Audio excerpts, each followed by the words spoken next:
Bonjour à toutes et à tous, on va commencer cette revue de presse comme souvent en lisant les journaux français. Ce samedi, ce qui est le plus mis en avant, c'est le carton du PSG contre Ajaccio. Le leader de Ligue 1 s'est facilement imposé au Parc des Princes 5-0 et condamne le club corse à la descente comme l'écrit l'équipe.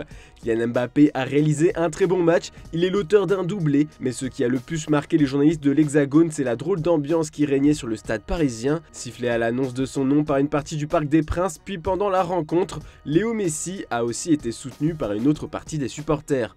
Enfin, le Parisien retient le positif, Paris se rapproche du titre.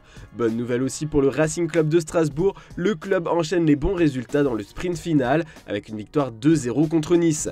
Les Alsaciens s'éloignent enfin de la zone rouge. Puis un petit mot sur du foot féminin, l'OL a battu le PSG 2-1 hier en finale de Coupe de France. C'est le 10e succès du club dans cette compétition, un grand moment d'émotion pour Jean-Michel Aulas qui soulève donc son dernier trophée avec son club. On part en Espagne maintenant, le Real fait les gros titres ce matin. Les joueurs de Carlo Ancelotti ont réalisé un match correct contre Retafe avec une victoire 1-0. Ce succès permet aux Madrilènes de se préparer au choc contre Manchester City en Ligue des Champions de la meilleure des conditions pour Marca. Mais le quotidien AS est inquiet au sujet de Camavinga. Sorti sur blessure, le Français a fait passer un frisson chez tous les supporters du Real Madrid. Mais Carlo Ancelotti a rapidement rassuré tout le monde en conférence de presse. Il s'est juste tordu le genou et devrait être apte pour le choc de LDC. Puis le match Real Madrid-Manchester City ne se passe pas que sur les pelouses, mais aussi en coulisses pour le mercato.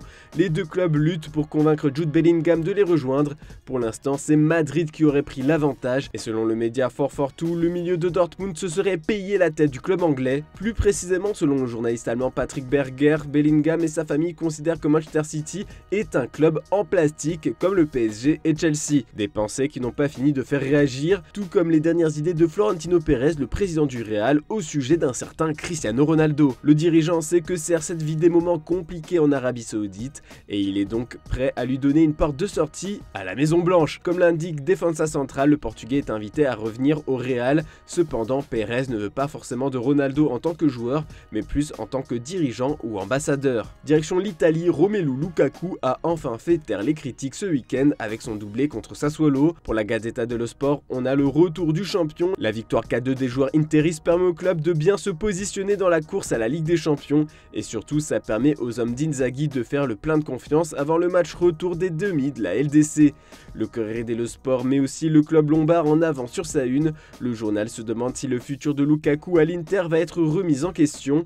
Pour l'instant, pour la direction du club, le Belge a plus de chances de retourner à Londres que de rester à Milan. Et sur les pelouses de Bundesliga, le Bayern Munich et Dortmund ont une nouvelle fois fait parler la poudre avec des scores fleuves. Le club de la Ruhr compte toujours mettre la pression sur les leaders en écrasant Gladbach 5-2. Les Bavarois, eux, ont fait subir un long match aux supporters de Schalke qui ont vu leur équipe se faire surclasser avec un score de 6-0. Comme nous le rapporte Kicker ce matin, le président de Schalke était tellement en colère contre son groupe qu'il les a sermonnés dans les vestiaires. Plus précisément, il a envoyé à ses joueurs un message WhatsApp groupé pour leur demander de venir se faire remonter les bretelles dans les vestiaires. Les Königsblauen étaient déjà dans le bus prêts à rentrer, ce qui ne plaisait pas au président. Il a sûrement dû leur rappeler qu'il ne faut jamais laisser Thomas Müller avec autant d'espace sur le terrain. L'Allemand a ébloui le match par son talent hier avec un but qui a lancé la rencontre. Il a donc retrouvé le sourire après avoir été souvent mis sur le banc des remplaçants par Tuchel ces dernières semaines. Les journalistes allemands avaient remis en doute son avenir à Munich et avaient même évoqué une fin de carrière, mais il a éteint toutes les rumeurs après sa brillante prestation en déclarant face aux journalistes allemands assez agacés que, comme si vous les journalistes vous saviez tout ce que j'avais en tête, mon cœur est rouge. Ça a le mérite d'être clair à un an de la fin de son contrat. On va finir avec quelques informations mercato concernant un joueur qui est souvent apprécié par les gros clubs de Première Ligue, Alexis McAllister. Annoncé tout proche de Chelsea ces derniers jours, au final c'est Liverpool qui pourrait obtenir les services du champion du monde 2022. Comme le rapporte le Daily Star, Jürgen Klopp a demandé à sa direction d'en faire la priorité du club malgré son prix qui serait d'environ 80 millions d'euros. C'est le Big Mac de Jürgen s'amuse à titrer le Daily Star ce samedi matin, puis on en apprend un peu plus dans les colonnes du Daily Mirror. Les départs de Milner, Naby Keita et Alex Oxlade-Chamberlain vont permettre au club de réaliser ce transfert. Pour le média, c'est surtout la solution B après avoir échoué sur le dossier Jude Bellingham qui était trop cher.